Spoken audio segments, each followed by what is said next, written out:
Hello મિત્રો, આજે આપણે બનાવીશું મકાઈ ભેળ। એ પણ આજે આપણે લીલી મકાઈમાંથી આજે આપણે ભેળ બનાવીશું અને મકાઈને તમારે આખા દાણા કેવી રીતે કાઢવા એ પણ આજે આ વિડીયોમાં જોઈશું। તો અહીંયા આપણે 1 કિલો મકાઈ લીધેલી છે અને એના આપણે ઉપરથી છોલટા કાઢી નાખ્યા છે અને આવી સાફ કરી નાખી છે અને આ રીતે આપણે એના ટુકડા પણ કરી લીધા છે। અને પહેલાં તો આપણે ચાકુ લઈશું અને આપણે આ રીતની એક લાઈન આપણે મકાઈના દાણાની આપણે આ રીતે ચાકુ લઈને એને કાઢી લેવાના છે।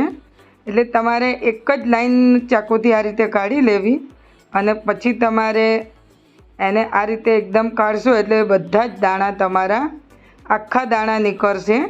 આ રીતે તમારે એક લાઈન સાફ કરી લેવી અને પછી તમારે આ રીતે તમે જ્યારે કાઢશો એટલે તમારા મકાઈના દાણા જે છે એ તમે આખા જ તમે એકદમ ફટાક દઈને 1 કે 2 કિલોના દાણા તમે 10 જ મિનિટની અંદર તમે કાઢી શકશો। પણ અહીંયા હું અત્યારે 1 કિલો મકાઈ લીધી છે, હું તમને આ રીતે દાણા કાઢીને બતાવું છું અને દાણા અહીંયા તમે જોઈ શકો છો બધા જ આપણે આ રીતે એક જ આખા દાણા નીકળશે। તમારા ગમે એવી એકદમ કૂણી માખણ જેવી હશે ને તો પણ આ દાણા અને અહીંયા આપણે દાણા પણ આ બધા રીતે કાઢી લીધા છે, એક પણ દાણો આપણો તૂટેલો નથી। અને હવે આપણે દાણાને બાફી લેવાના છે। તો અહીંયા આપણે પાણી ગરમ કરવા મૂક્યું છે અને મકાઈ હવે આપણે અંદર ઉમેરી દેવાની છે। પાણી ઉકળી ગયું છે આપણું, પાણીને સારી રીતે ગરમ કરી લેવાનું છે આપણે અને હવે આપણે બધી જ મકાઈ અંદર ઉમેરી દીધી છે અને મીઠું પણ હવે આપણે અંદર સ્વાદ અનુસાર સાથે જ ઉમેરી દઈશું। તો આપણે જે મકાઈ આજે બનાવીશું એ મકાઈ આપણે બટર મસાલા બનાવીશું। ફક્ત આપણે ઘરમાં રહેલા વસ્તુમાંથી જ આપણે કોઈ પણ બહારથી કંઈ લાવવાની જરૂર નહીં પડે એ રીતે આજે આપણે બનાવીશું। તો દાણા આપણે એને બંધ કરી દઈશું એટલે મકાઈ સરસ સારી રીતે એવી બફાઈ જાય। તો મકાઈ આપણી બફાઈ ગઈ છે અને હવે આપણે ચેક કરીને જોઈ લઈશું। તો અહીંયા તમે જોઈ શકો સરસ આપણા દાણાનો કલર પણ હવે ચેન્જ થઈ ગયો છે, એકદમ ટ્રાન્સપરન્ટ થઈ જાય એટલે તમારે સમજી લેવું કે તમારી મકાઈ સરસ એવી બફાઈ ગઈ છે। હવે આનો આપણે ગેસ બંધ કરી દેવાનો છે। તો અહીંયા આપણે ગેસ બંધ કરી દીધો છે અને દાણા પણ હવે આપણે એને કોઈ તમે ગરણીથી એને ગાળી શકો છો, પણ અહીંયા આપણે જારાથી બધા દાણા કાઢી લઈશું। તો આ રીતે આપણે લઈ લેવાના છે જારાથી, એક બીજા વાસણમાં આપણે લઈ લઈશું ગરમા ગરમ। અને અહીંયા મેં બધા જ આપણે મકાઈ લઈ લીધી છે આપણે દાણા। તો આ રીતે તમારે એને દાણાને બધા કાઢી લેવા અને આ પાણીની અંદર તમારે ફરીને બોઇલ કરવા હોય તો તમે દાણાને ફરી બાફી શકો છો। અને હવે આ પાણી ઠંડુ થાય તો તમે એને ફૂલ છોડની અંદર તમે નાખી શકો છો। તો દાણા પણ આપણા ગરમા ગરમ છે અને આજે આપણે બનાવીશું બટર મસાલા।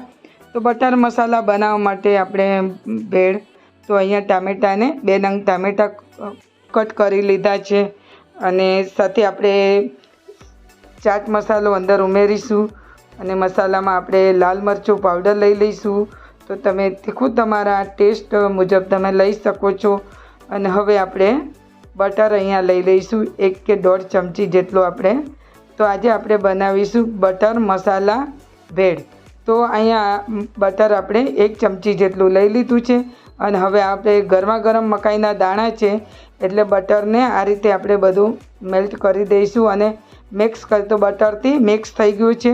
અને હવે આપણે ઉમેરી દઈશું લીંબુ, એકદમ ખાટો ટેસ્ટ આપવા માટે।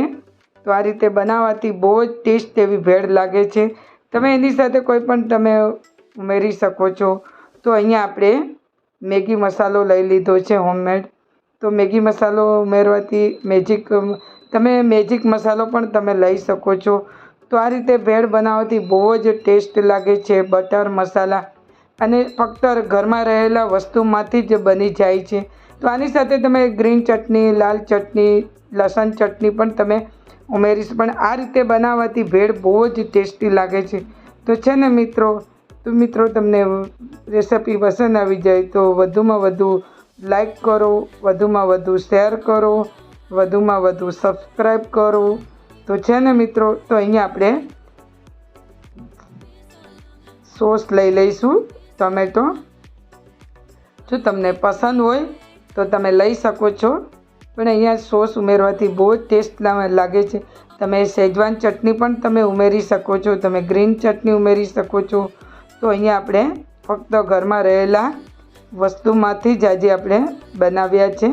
તો ફરી પાછું તમારે ટેસ્ટ કરી લેવું. તમને લીંબુ ઓછા વધતું લાગતું હોય તો તમે ફરી લીંબુ ઉમેરી શકો છો. તો હવે આપણે લીંબુ પણ અંદર ઉમેરી દીધું છે, બધો મસાલો મિક્સ કરી દીધો છે. તો મિત્રો, તમને આ ભેળની રેસિપી કેવી લાગી? તો હવે આપણે એને ધાણા અંદર ઉમેરી દઈશું. તો બહુ જ ટેસ્ટ લાગે છે. તમે ઝીણી સેવ પણ તમે લઈ શકો છો.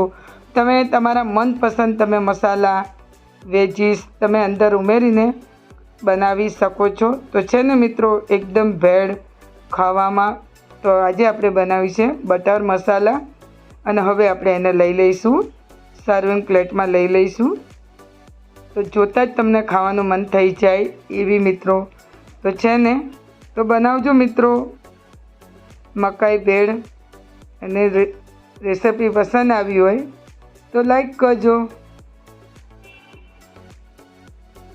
ગીતાની રસોઈ. અને તમે એને, તો અહીંયા આપણે ચવાણાથી ગાર્નિશ કરીએ છીએ. તમે ઝીણી સેવ પણ તમે લઈ શકો છો.